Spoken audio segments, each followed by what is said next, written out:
Hello and welcome to this edition of Sapita's Show. Today we begin a series of discussions on relationship thoughts. It has frequently been emphasized that man by nature is a social animal, and it is only by living in society that human being can blossom and bloom to full of his potential. As actually remarked by Aristotle, anyone who is incapable of sharing the common life is either below or above humanity, either a beast or a god. Fortunately for us today, we have Dr. Stephen Oguju to help us kick off this conversation. Dr. Stephen Oguji has four-end academic degrees in philosophy, first class in Bachelor's of Philosophy from Imo State University, Owerri, and a master's degree and a PhD degree. He also obtained a HND in journalism and PGD in education. Presently, he's a senior lecturer at Imo State University, Owerri, and is the author of 5 books and articles in high flight journals. Dr. Stevie, welcome to the show. Thank you very much. So let's dive right into the concept of relationship. What is relationship? Well, without wasting time, relationship is nothing but sharing one's life with another or with others. Of course, this comes in degrees, this comes in levels. So I'm in a relationship with you if I am able and ready and on choice to share my life with you. And when I say my life, I mean sharing my time, sharing my resources, sharing my talents. These are the marks of being in a relationship. The level at which I give you my time, the level at which I give you my resources, money or whatever, the level at which I give you my talents, that is the level I'm in a relationship with you. So that's just what relationship with you. But remember again, it is a conscious choice. Yes, man by nature is a social animal. We relate with everybody, but to be in a relationship with a particular person must be consciously chosen. I must say, I want this, and I make effort for it. And once I get into it, I must oil the relationship by sharing my time, because any relationship without communication is dead. Because it takes time to communicate. If in this age of social media, there are many ways one can communicate. So if I don't have time to talk to you, if you don't have time for me, no matter how I tell you I love you, I don't mean it. So relationship must involve sharing time, sharing resources, and sharing talents. Okay, okay. So, but we all know that not all relationships are actually healthy or has these attributes that you just mentioned. Yes. Some are kind of toxic and some looks as in some are healthy. So when can it be said that someone is in a healthy relationship or that someone is in a toxic relationship? One is in a healthy relationship if one is in a relationship that enhances his self-esteem, that enhances his inner joy and self-realization. To make a move to get into a relationship with another person means that you believe that this person can help me to enhance, to achieve my dreams, can help me to be happier, can help me to find more meaning in life. So if I am in a relationship and I'm realizing these things, life is becoming more meaningful, I'm becoming happier, my self-esteem is getting better, that relationship is healthy. Then the opposite is toxic. If I'm in a relationship and I find that I'm struggling to be myself, I find that I'm not who I know I am honestly, who I am honestly. If I'm struggling to please you, I am not in a relationship. I'm not in a healthy relationship. It's toxic. It's toxic. So toxic means it is poisonous. It is poisonous because it's not enhancing my growth. It's decreasing me. It's reducing me. It's making me feel inferior. It's making me poorer. It's making me less developed. It's making me more confused. I should be happier, more fulfilled in the presence of my friend. But each time I come to you and I feel uneasy, I feel confused, I'm afraid, that relationship is toxic. And experts say it should be stopped as early as possible. So well, that's wonderful. But let's look at if we prefer healthy relationship to toxic relationship, how can one build a healthy relationship? It's simple. Like I Well, I forgot to mention at the beginning of this discussion, what I'm sharing is from scholarship and from personal experience. The, from my experience, I have been in several relationships. From my experience, the fastest way to, the most assured way to build a healthy relationship is honesty, openness, and defining where you are going as early as possible. That's the fastest way. For instance, you want to build a 4-story building. You didn't consult an architect to give you the drawing. You just laid 2-inch foundation. 2-inch foundation is for a bungalow, not for 1-story building. So if you want to build a 4-story building, it should be defined at the beginning, because the height of the building determines the foundation. So if you're getting into a relationship and you want it to succeed, be honest. Be honest. Be honest means be who you are. Contemporary life has its negative trappings on our life today. It makes us not to be ourselves. Each person tries to be what he is not. Each person tries to wear faces. We pretend when we are happy, we pretend to be annoyed. When we are not, we pretend to be happy. And that is the greatest destroyer of real relationship. So the number one way to build it is to be honest. Be who you are, and particularly at the beginning. Because most times, in the wave of emotions, people pretend, in order to win, in order to woo, in order to get the person to your side, you feel many things, you show many things, you hide your true self to win. And when the person comes, he sees the other, it's disappointed. So number one is honesty, the other one is openness. And then again, like I emphasized earlier, define where you're going early. Like, all relationships are not at all levels. If I meet you now and I want a relationship, I should be able to know what level am I really looking for. Is it just a platonic, or is it romantic, or is it something beyond that, or is it business relationship, or is it, and what have you? So I should be able to say, this is what I'm looking for, and then I should let you know. You should also know, check whether you are ready for that or not. If not, we are building on a very shaky foundation. Eventually, it will collapse in the future. Okay. Then the counterpart question is, how does one get out of a toxic relationship? Well, it are difficult things.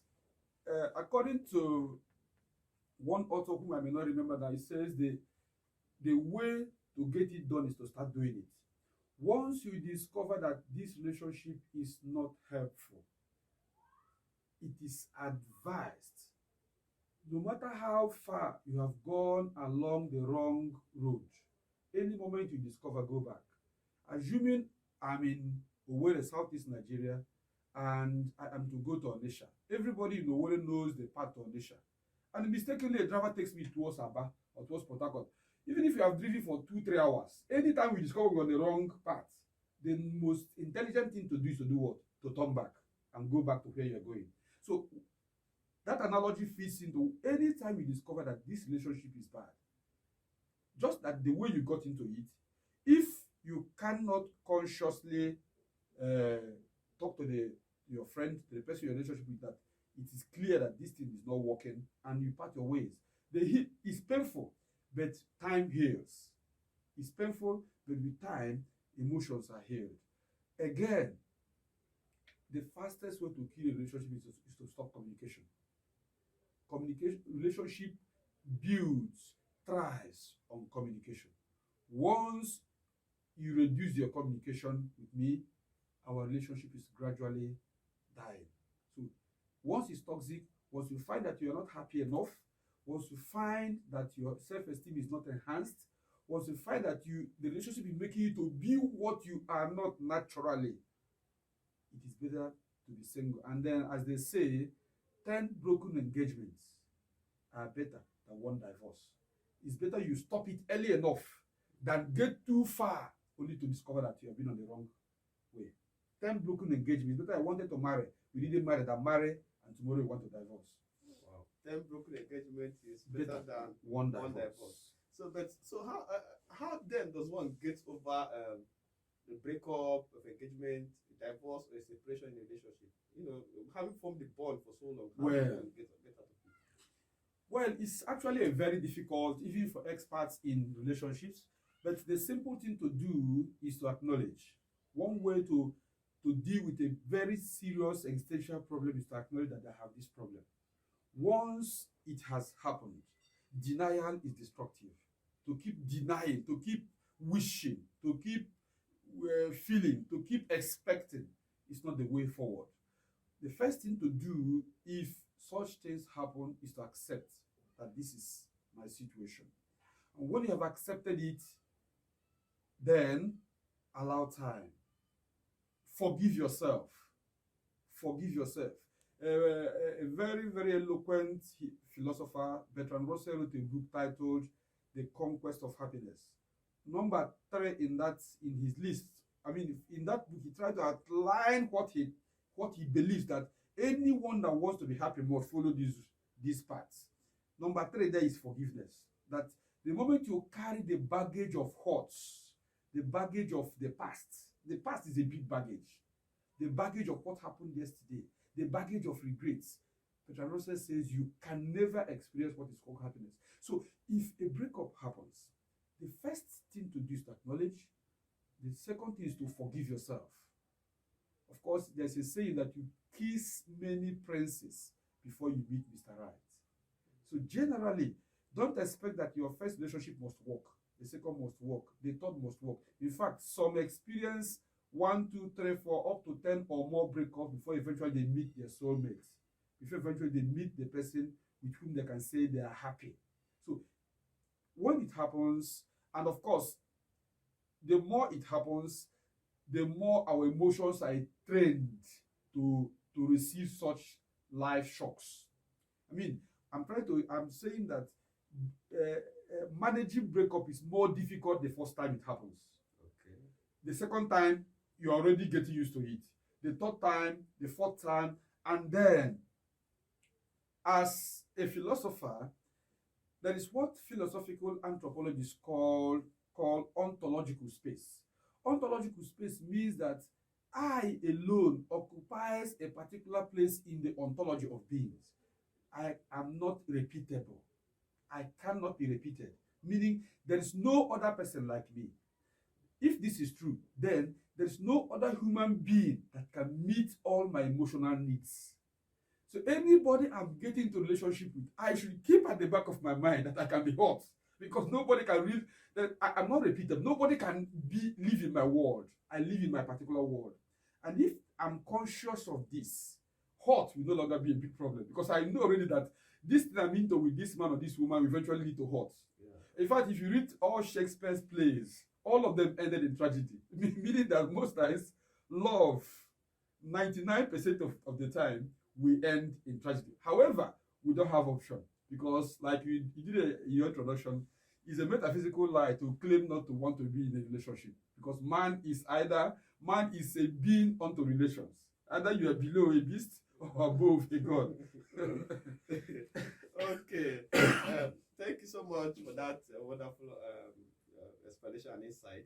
So, but how does one save a relationship that is going through a challenging moment, like maybe a crisis, maybe that's going through a rocky moment or crisis? Well, like I mentioned earlier, the oil of relationship is called communication.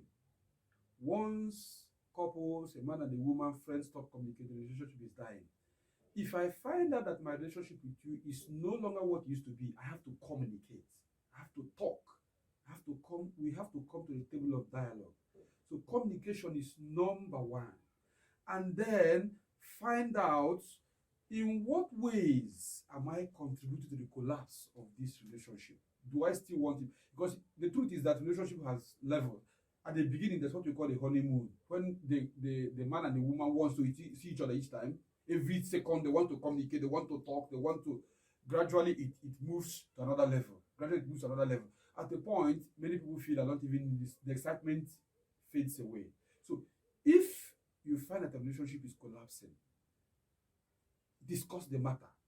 Say why, because eventually it is the one that still wants the relationship that will want to make it up. Do you understand? If two persons are in a relationship, perhaps one person may no longer be interested. It is the person person that is still interested, wants you to continue, that we want to say, why is this thing happening? Like, why is this man no longer communicating? Why is he no longer picking my calls? Why is he no longer sending me WhatsApp messages and all that and all? So if you find out that the relationship is collapsing, say it out. Don't think, like doctors would say, once you see a symptom, go and check. Don't think that's no problem. If you cough, if you sneeze, today in the age of coronavirus, it say go and do what? Check. So symptoms are signs of something deeper. So if somebody is no longer communicating, is saying that there's something inside. And if you are interested, you want to heal, you want to make up, want to rescue that relationship, discuss it. Relationship is more than 50% communication. That's what keeps it alive. Once communication dies, relationship is dead. If you want to keep our relationship going, we must communicate. And then, at the table of dialogue, they say he who comes at the table of justice must come with clean hands. The two persons, particularly that is still interested, should be honest. Relationship dies when one party is no longer honest. Only one person is servicing the relationship. There's a situation where you find out that today I'm the first to say hi to my friend on WhatsApp. Tomorrow I'm the first. Next tomorrow I'm the first. I'm the one pushing the relationship.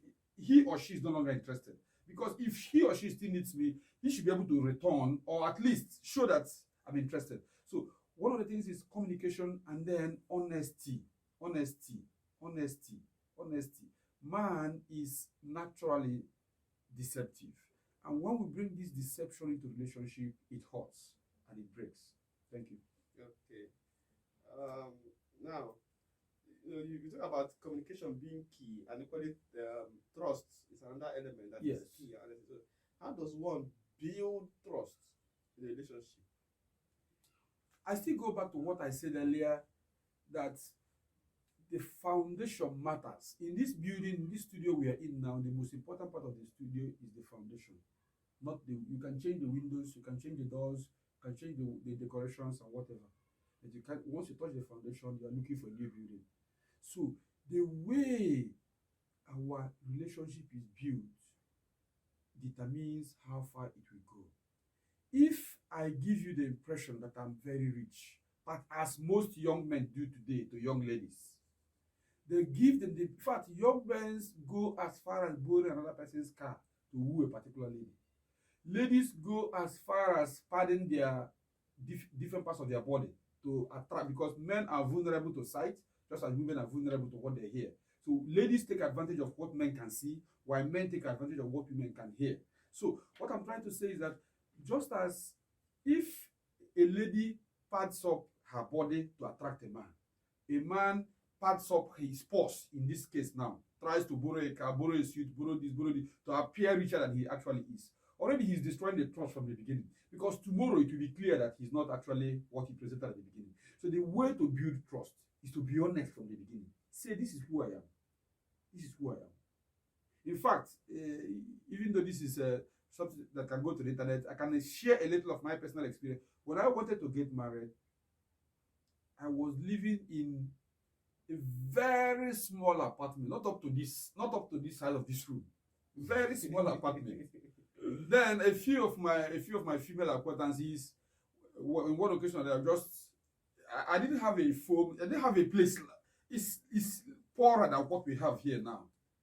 One will come in, and then after coming in and staying for a while and going out, you say, when you communicate with the person, her reaction will tell you he felt you're not okay for her.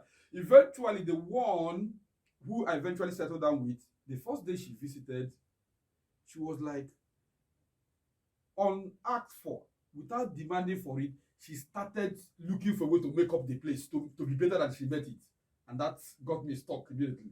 Eventually, it ended the way it ended. So, the point is to build trust, be honest at the beginning. Once you deceive me, because trust, once broken, once betrayed, is difficult to build back. He said there are 3 things you cannot take back. Words, spoken words. Trust, broken. And then image, spoiled. These 3 things, once you give them away, naturally you cannot get them. You cannot get them back. So to build a important relationship, let's be honest at the beginning. Don't fly the kite that is not your own. Thank you. Okay, well, this phenomenon of long distance relationship. Yes. Many people are in it. Some people either their wife is abroad, or their husband is abroad, or their girlfriend is abroad, or their boyfriend is abroad, or maybe in Lagos, one is in Owerri, a different part of the country or same part of the continent or even part of the world. So how does one make a long distance relationship work well? Well, it's actually a new phenomenon because of the changing patterns of our existential challenges today. In the past, we had a more homogeneous society. In fact, we discovered that our grandfathers, our great grandfathers married almost the same village, married within the same community, highest within the same local government. But today, you can see a young man from Nigeria marrying someone from US or marrying that way, that way. So the phenomenon of long distance relationship is our new challenge. It's an emerging scenario. And the way to manage it is simple. The partners, the friends, the couple, the man, the woman in the relationship must, at the beginning, define what exactly they want, what they're getting into. The man, for instance, who flies down from US to Nigeria to marry again, should let this girl know that after this wedding, we are not traveling back immediately to the US with me. You still have to stay there for some time. Allow me to go there, settle down, get my papers, this, that, before I can come pick you up. But most times this is not the case. A man gets a girl, weds her, does everything, and in the end informs her that, please, you have to be here, and that's the problem. So the way to manage it is to let the person know early enough. Yes, I'm making a commitment to you, but this is the way it will be for some time. In fact, I can, if not, this is a public show, I can give an example of what is a case at hand now in this matter. Somebody I know very well who wedded somebody about 5-6 years ago and left the girl and is in Australia. And the girl is getting worried. Age is not on her part. Of course, women we know have this biological challenge. The biological clock keeps ticking, doesn't wait for you. So, and she has reported to me officially as a friend to her husband, and I've been doing all I can to let this young man, and the young man says once he flies back to Nigeria, he may not go back because his papers are not yet complete. So the way to do it is to define, this is what we are going into, and the person should know that, am I ready for this? Am I not ready for this? If they are not ready, but generally, this long distance relationship is not encouraged. In the end, 7 over 10 of the time, it doesn't work out well. Most of the time.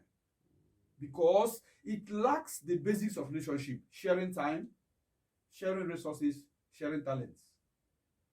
Do you understand? Yeah. I'm in a relationship with you if I share your time, if I share my time with you, if I share my resources, if I share my talents. But how would someone who is far away share his time? Well, one can say that social media or technology has made the world a global village. Yet, there is no such touch as being face to face. As some would say, of course, I do video call, I do this, I do that.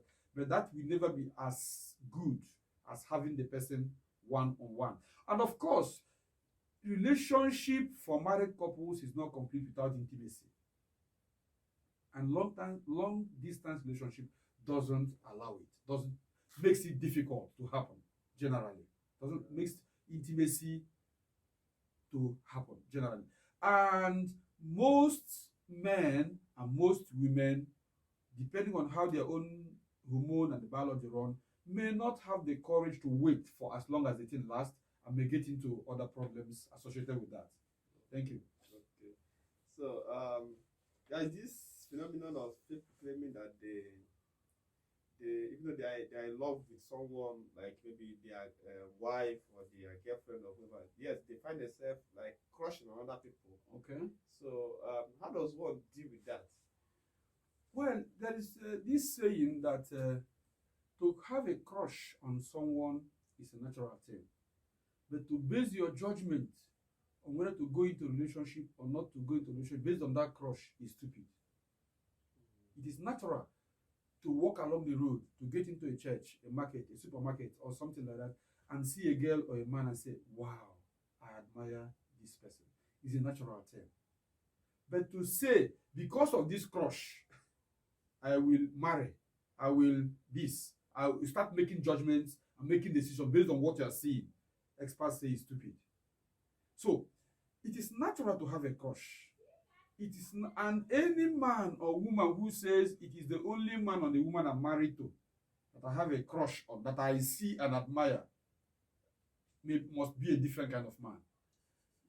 Well, but the point is, you must, if you are really committed to the person you are married to, or you are in relationship with, crush can be treated as crush.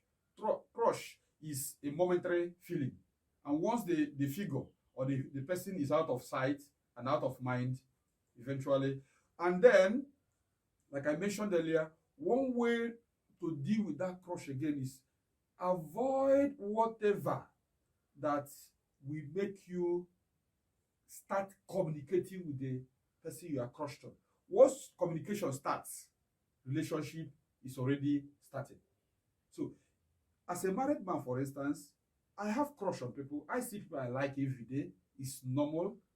But then, as long as I don't continue communicating, generally something immoral, something untoward will not happen. But once a communication channel is opened, generally, and the other person crushes on me also, then the rest will be history. Okay. Just to close, you wrote a book on how men and women interact. Yes. So, can you tell our audience the thesis of that book and maybe how they can possibly get it? Because Okay. it's really a rare gem. The book was first published in May 2011 as Mutual Attraction Between the Sexes, and later republished in 2020 after 9 years as Why Men and Women Attract, of course with more inputs and all that. The book generally is a philosophical study of the psychological, biological, sociological, metaphysical reasons why men and women attract. It is a natural experience that a healthy man that is of age sees a woman and feels, I like this person, and feels attracted. And then a woman sees a man and feels attracted. So the work tries to find out, of course, philosophers look for the most ultimate reasons for whatever research they do. So the work looks for the highest possible reason why men and women attract. So, and one of the reasons there is that the word sex, S-E-X, is from the Latin word secare, meaning to cut into two, to divide. So, secare, to be of this sex, male or female, means to be half of one. So that every man is incomplete without a woman. Every woman is incomplete without what? A man. And this is the origin of the attraction. Of course, the biblical story of the origin of man and woman shows that when Adam saw Eve for the first time, Adam exclaimed, "Behold, the bone of my bone and the flesh of my flesh." So the thesis of the book is to explain, anybody who wants to understand the mystery, in quotes now, the biological reasons, the hormonal reasons, the psychological reasons why that experience exists, should look for that book. And that book has all it takes to satisfy your questions in that regard. Thank you. Wow, thank you so much, Doctor, for coming on the show. And to our audience out there, go ahead and watch this video as we await part 2. Because in this particular edition, our doctor has really shared enormous insight and information that is not available out there. And I encourage you to reach out, send me a DM to get your copy of this particular book by Doctor. why men and women attract, so that you can foster a healthy relationship or get out of a toxic relationship if you are in one, and understand the basis of which relationship is formed and why you as a man or as a lady is actually attracted to someone, and how you can harness that feeling for greater good. So thank you for watching, and see you next time. Dr. Say bye. Thank you very much. It has been wonderful.